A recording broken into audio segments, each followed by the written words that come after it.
تم طلاق لینے سے ایک صورت میں بچ سکتی ہو کہ اگر تم اس لوہے کی دہکتی پلیٹ پر کھڑی ہو جاؤ اور تمہارا جسم جلنے سے محفوظ رہے تو میں مان جاؤں گا تم پارسا ہو، مگر تمہیں اپنی پارسائی لوہے کی اس تپتی پلیٹ پر ثابت قدمی سے کھڑے رہ کر ثابت کرنا ہوگی۔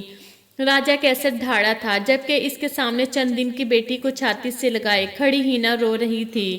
پاس کھڑی اس کی ساس نے سہمے ہوئے لہجے میں کہا تھا، کیسر بیٹا، اس دہکتے ہوئے لوہے پر آپ اس گناہوں سے پاک چند دن کی بچی کو رکھو گے تو وہ بھی جل جائے گی۔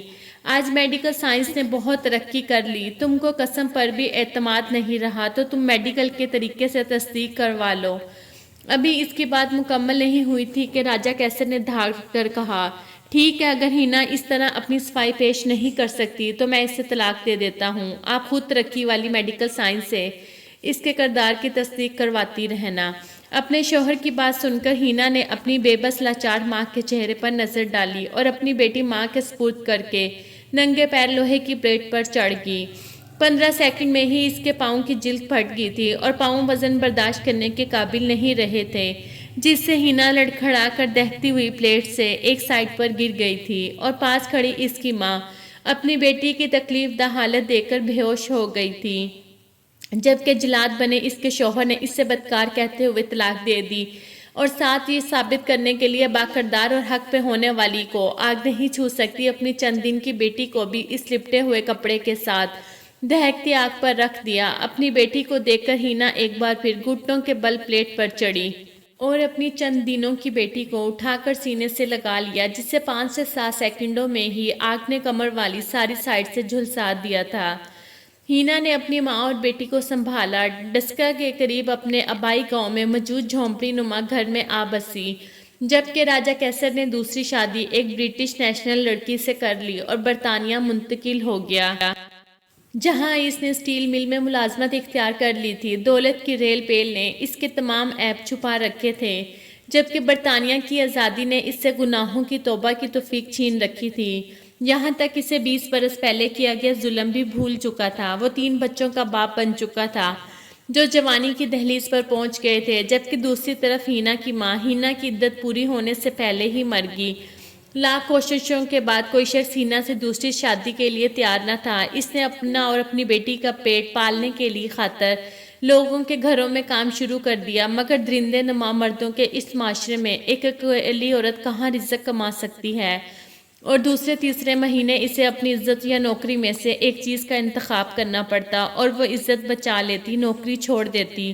جیسے تیسے کر کے اس نے بیٹی کا پیٹ تو پال لیا، مگر اس کی تعلیم کا بندوبست نہ کر سکی، اور اپنے حالات کو دیکھتے ہوئے اس نے ایک غریب اور شریف شخص اجمل سے اپنی بیٹی بیاہ دی۔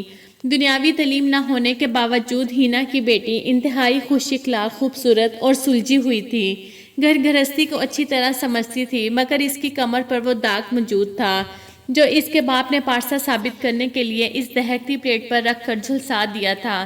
جھلس جانے کی وجہ سے پچھلی پوری سائڈ پر داغ بن گیا تھا۔ اس داغ نے ہینا کی بیٹی کی زندگی میں ایک نیا داغ لگا دیا تھا جسے ہینا نہیں سہ پائی تھی۔ راجہ کیسر برطانیہ میں ایک سٹیل مل میں کوالٹی اینڈ کنٹرول کا ہیڈ آف ڈپارٹمنٹ تھا۔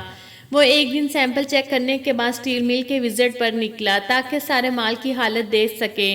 اسی دوران اس کا پاؤں پھسلا اور وہ تیار ہو کر نکلے ہوئے تازہ گرم سٹیل پر منہ کے بل جا گرا، جس سے اس کا چہرہ، پیٹ اور سامنے والا سارا حصہ جھلس گیا۔ سٹیل مل والوں نے اسے گولڈن ہینڈ شیک کی پالیسی کے تحت فارغ کر دیا۔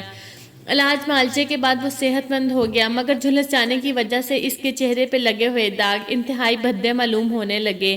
مغربی ماحول میں پڑی بڑھی اس کی سگی اولاد اس سے نالا رہنے لگی۔ دوسری طرف انویسٹمنٹ کرنے کے نام پر اس کی بیوی نے اس کی ساری دولت ہتھیانے کے بعد اس سے طلاق لی، بلکہ اسے خود کے لیے سیکورٹی رسک قرار دے کر اپنی اسپانسرشپ واپس لی اور اسے پاکستان بھجوا دیا تھا۔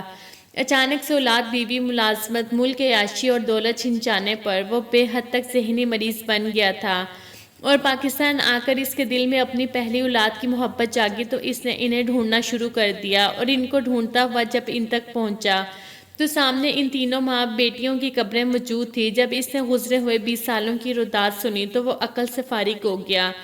اسے بتایا گیا کہ ہینا نے اپنی بیٹی کی شادی جس شخص سے کی تھی وہ ڈسکا میں موٹر سائیکل مکینک تھا، اور شادی کی پہلی رات ہی اس نے اپنی بیوی کی پیٹھ پر داغ دیکھ لیا تھا۔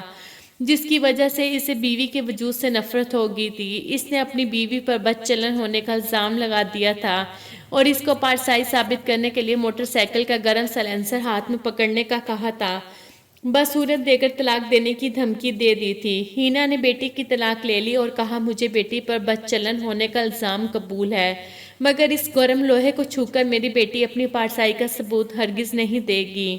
طلاق لینے کے بعد پہلی رات ہینا سوئی اور پھر کبھی نہ اٹھ سکی، جبکہ لوگوں نے ہینا کی بیٹی کے سامنے کہنا شروع کر دیا کہ اس کی ماں کو بھی اس وجہ سے طلاق ہوئی تھی، جبکہ آج بیٹی بھی خود کو پارسا ثابت نہیں کر سکی اور طلاق لے لی۔ ہینا کو چاہیے تھا بیٹی کی تربیت تو ٹھیک کرتی، اگر بیٹی کے ایسے ہی لچھن تھے تو اسے کیوں شریف آدمی کے سر باندھ دیا تھا۔ ان جیسی بہت ساری بات نما تیروں نے گھائل کر دیا۔ ہینا کی بیٹی بھی ماں کی موت کے ہفتے بعد خودکشی کر گئی۔ راجہ کیسر اپنی بیٹی کی آزمائش اور اپنے گناہ کی سزا بیٹی کو ملتی سن کر اپنے ہوش گنوا بیٹھا اور زیادہ تر وقت قبرستان میں بیٹھا اپنی بیٹی کی قبر کو صاف کرتا رہتا اور کہتا ہے پارساؤں کو بھی آگ جلا دیتی ہے اور ظالم کتنا ہی طاقتور کیوں نہ ہو قدرت اسے ضرور سزا دیتی ہے۔ دوستو پلیز میرے چینل کو سبسکرائب کر کے میری ویڈیو کو لائک کر دیں۔